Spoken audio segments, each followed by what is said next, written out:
Super కర్ణాటకలో 100 days ఈ 11th పూర్తి అయింది. ఆ 11th ఇక్కడ మేము రిలీజ్ చేసాము. సో ఇక్కడ ఆల్ ఓవర్ ఆంధ్రప్రదేశ్లో రిలీజ్ అయిన సినిమా అందరికీ బాగా నచ్చింది అని మన సురేష్ మూవీస్ నుంచి, డిస్ట్రిబ్యూషన్ ఆఫీస్ నుంచి, ఎగ్జిబిటర్స్లో చాలా బాగుంది అని చెప్పారు.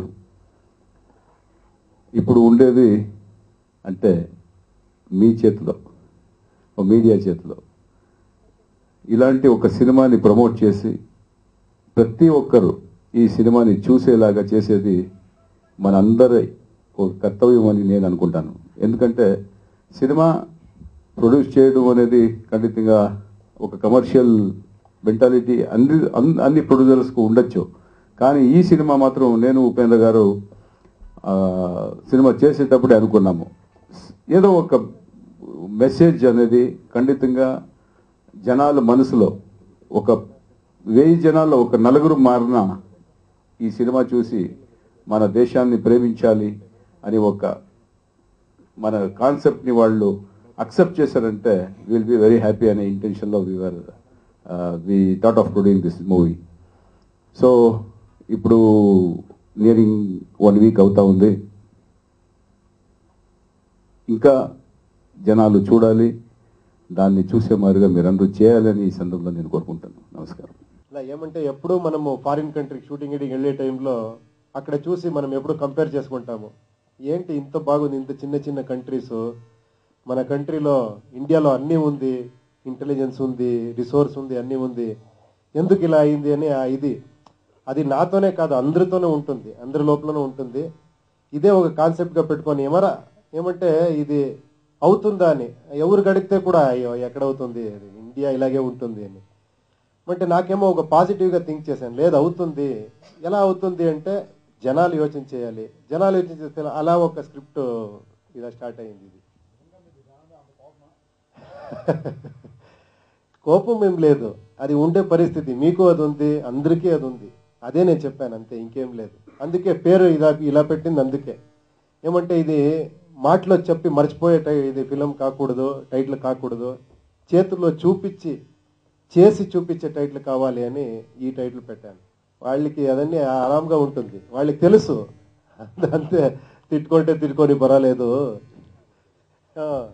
అక్కడ నేను కర్ణాటక చీఫ్ మినిస్టర్ని ఇంటర్వ్యూ చేశాను, ఈ ఫిలం గురించి మాట్లాడాను. అలాగే చాలా పొలిటీషియన్స్ చూశారు, చాలా మంది నన్ను మీట్ చేశారు, మాట్లాడారు. వాళ్ళందరూ అప్రిషియేట్ చేశారు. వాళ్ళకి ఉంటుంది, వాళ్ళు ఏమంటే సిస్టంలో ఏమీ స్టిక్ అయిపోయి వాళ్ళకి అదేమో తెలియదు ఏం ప్రాబ్లము అని. లేదు, మనము పర్పస్గా ఎవరినో ఏమీ టార్గెట్ చేయాలి, దాన్ని ఎన్కాష్ చేసుకోవాలి అనే కాదు చేసింది. ఇది టోటల్ అందరికీ, ఈవెన్ ఇంక్లూడింగ్ ఫ్రమ్ సిటిజన్స్ అందరికీ మనము చెప్పాము ఇక్కడ. ఓన్లీ పొలిటీషియన్స్కే కాదు, ఒక ప్రెస్ వాళ్ళు, ఒక హీరోయిన్, తర్వాత అందరినీ టార్గెట్ చేసింది. అంటే అందరూ ఇలాగే ఉండారు ఈ దేశంలో అని. లేదు, అది కొంచెం చాలా మంది అక్కడ కూడా అంతే, ఒక 3 times 4 times అలా చూశారు. కొంతమంది ఒకేసారినే అర్థం చేసుకుంటారు. అదేమంటే సింబాలిక్గా చెప్పింది అంతే, ఇందిరానే ఇండియా, ఇండియానే ఇందిరా అని. అంటే మనని అందరూ రేప్ చేస్తున్నారు, అది చూపించాలనే ఇక్కడ రేప్ పెట్టి అక్కడ అమ్మేసేది పెట్టింది. ఇలా చూపించాం కదా, మీరందరూ డిసైడ్ చేస్తే డెఫినెట్గా అవుతుంది. ఇక్కడ మన ఇండియాలో పెద్ద ప్రాబ్లం అంటే అది అవ్వదు అని, ఒక నెగిటివ్ వైబ్రేషన్ చాలా ఎక్కువ ఉంది. మనకు ఆ పాజిటివ్ ఇదే లేదు. ఒక్కొక్కరు అలా అనుకుంటే డెఫినెట్గా అవుతుంది. లేదు, నేను ఎప్పుడు నార్మల్ ఫిలిం చేసేది రిస్క్ అనుకుంటాను. నేను ఎప్పుడు కొంచెం డిఫరెంట్గా చేస్తే అదే నాకు ప్లస్, ఫస్ట్ నుంచి అదే నాకు ప్లస్. ఇప్పుడు నా డైరెక్షన్లో ఫిలిం చూడాలని ఆఫ్టర్ 10 years తర్వాత కూడా ఇంత క్రేజ్, ఇంత బిజినెస్, ఇంత పెద్ద హిట్ అయింది అంటే అది నేను డిఫరెంట్గా యోచన చేస్తానని అనుకుంటాను. లేదు, అదేమైందంటే ఒక 10 years నేను ఒక ఆర్టిస్ట్గా చాలా బిజీ అయిపోయాను. ఒక ఇయర్లీ ఒక 2-3 ఫిల్మ్స్ చేస్తేనే 1 year అలాగే పోతూ ఉంటుంది. ఆర్టిస్ట్గా బిజీ అయిపోగానే నేను డైరెక్షన్ చేసేదానికి టైం దొరకలేదు. తర్వాత ప్రెషర్ ఎక్కువ అయింది, ప్రొడ్యూసర్స్, నా ఆర్టిస్ట్ ఫ్రెండ్స్, ఎక్కడ చూస్తే ఫ్యాన్స్ అన్ని మీరు డైరెక్ట్ చేయండి అంటే. ఈవెన్ ఇక్కడ కూడా, ఆంధ్రాలో కూడా ఎక్కడొస్తే కూడా, సరే ఎప్పుడు సార్ డైరెక్ట్ చేస్తారు, మీరేమేమో ఫిల్మ్ చేస్తూ ఉన్నారు అని. అందుకే ఒక మంచి సబ్జెక్ట్ దొరికితే చేయాలని ఇది చేశాను. ఇప్పుడు దీన్ని ఎలా ఎంకరేజ్ చేస్తారో అలాగే నాకు ఇంకా ఎక్కువ ఫిలిం చేయాలనే ఇది వస్తుంది. తెలుగులో నా డైరెక్షన్ చేసి ఒక ఫిలిం చేయాలంటే అది పెద్ద విషయము. డెఫినెట్గా అలాంటి ఒక ఛాన్స్ దొరికితే, ఒక అవకాశం దొరికితే డెఫినెట్గా చేస్తాను. అన్నీ మీ ఎంకరేజ్మెంట్ మీద ఉంటుంది అదన్నీ. సూపర్ ఆడియో రిలీజ్ ఫంక్షన్లో చెప్పాను, Madhura audio is very proud to release the audio of super అని. ఆ తర్వాత సూపర్ సినిమా చూడడం జరిగింది.